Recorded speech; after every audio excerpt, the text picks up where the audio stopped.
I'm just going to open up for questions. All right. We've had our initial conference already, so you guys fire away. How was the practice with TCU? What kind of Good. helped you? It was good. I thought it was really helpful. You know, it was really early. I think we had 11 practices prior to playing them, so it was good for us though, because we watched the entire film when we got back. We got, obviously a lot of things we got to work on to be a good team. You know, primarily in that game, we really saw how much we need to get better on in our transition defense. We got hurt in transition a number of times. Spent a lot of time on that a week ago, really emphasizing that every single day in practice.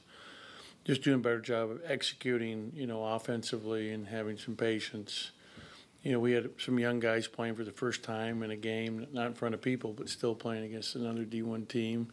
When you look at like DJ and Iverson and Prince and Prince played at Siena, but not at this level. So there were a lot of positives for us that we took from that I think will help us. We used to always play these games. They didn't allow you to play these scrimmages against D1 teams, and I think it's really helpful to play against the quality of the competition versus playing an NAIA team where you're obviously more talented. And I don't think you get as much out of those games as you do out of these. So I think they're very helpful for us. And we had a fun time, too. We took the team to the Jazz game against the Pelicans the night before and had a chance to be there together. And that was a good thing for those guys to experience in the Smoothie Center where we actually played against TCU the next morning. So the Pelicans really took good care of us and treated us first class. Go to Steve here in the middle.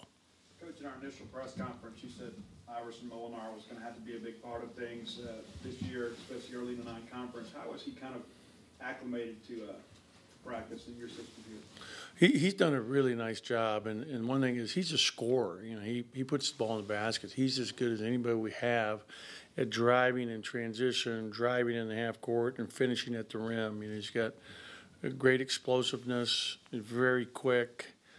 Gets by people. His shot is really continuing to improve from the perimeter, and that's something he's worked on really hard since he arrived in June. He's becoming a better defender. That's one thing for freshmen. He's learning to be more aware of the other team when he's not guarding the ball, but being more of a help defender, and that's something that's new for him, as it is for every high school kid, basically.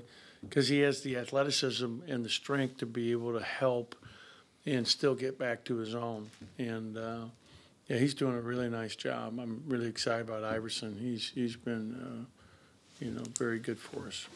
Go to Garrick here to coach's left in the front. And against South Alabama Sunday, is the plan to basically empty out the bench and just kind of see what everybody's got, or are there some guys that are going to miss that game? We're going to try to win. So we're going to play our top guys. Nick will not play. Nick actually sustained a concussion yesterday in practice. And so he'll be out for the next few days, and we will hold him for that game. And just thinking about that, it's probably better for us from the standpoint we got 10 games coming without him.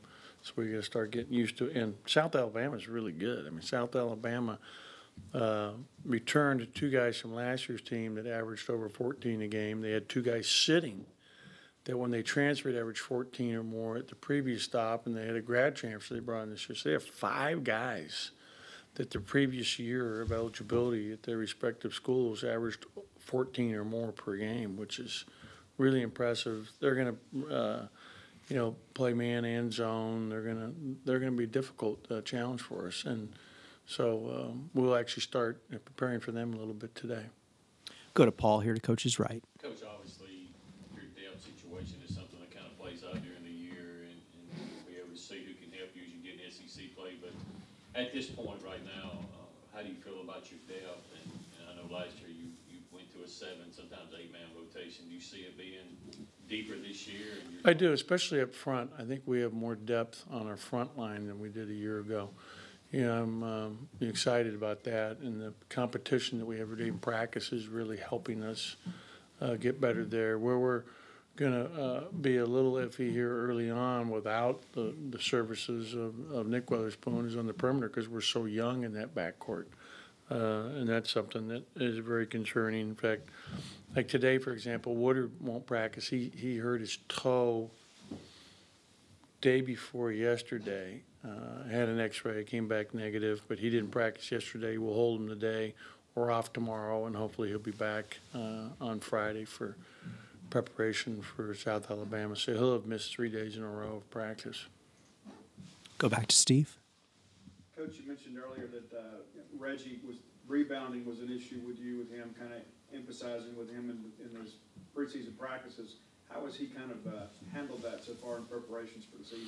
Well, we keep stats for every practice, and he's dominated the rebounding. I think I was looking at today, the next closest guy to him on our team has 60 less rebounds thus far in the practice setting, including a couple of our inter-squad scrimmages. So, that says it right there, and that's something that, he's really good at, rebounding defensively and starting to break, offensively getting second shots, something we want to continue to stress with him. He's really, I think, improving his outside shot.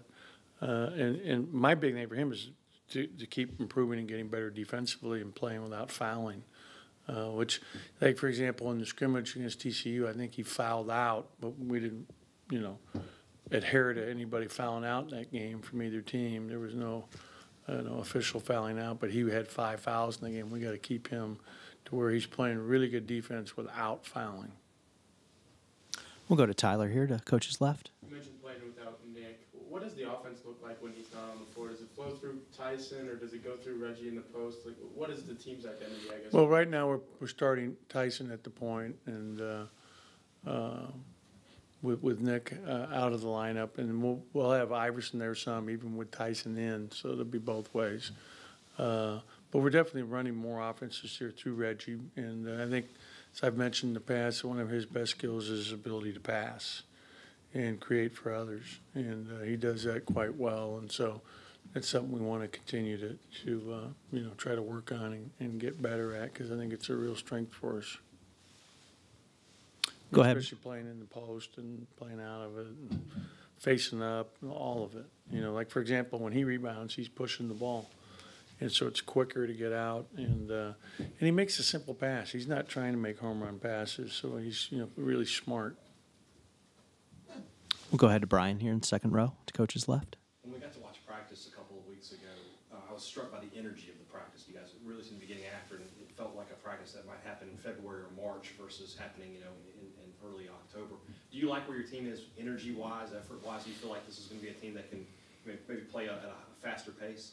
Well, they're a team that I think comes every day ready to practice, and they're working really hard. I mean, we're utilizing it. Our practices are long right now, which we'll have to shorten as we get closer to 2 weeks from yesterday. I mean, think about it. We're 13 days away from opening up the season. I mean, it's just right upon us.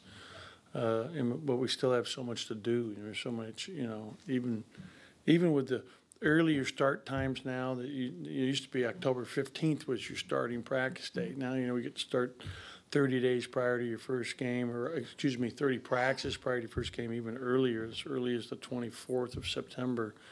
There's still so much to put in, so much to do, but I do like our energy. I like our team. I mean, I think there's a lot of good camaraderie. Those guys are having fun playing the game.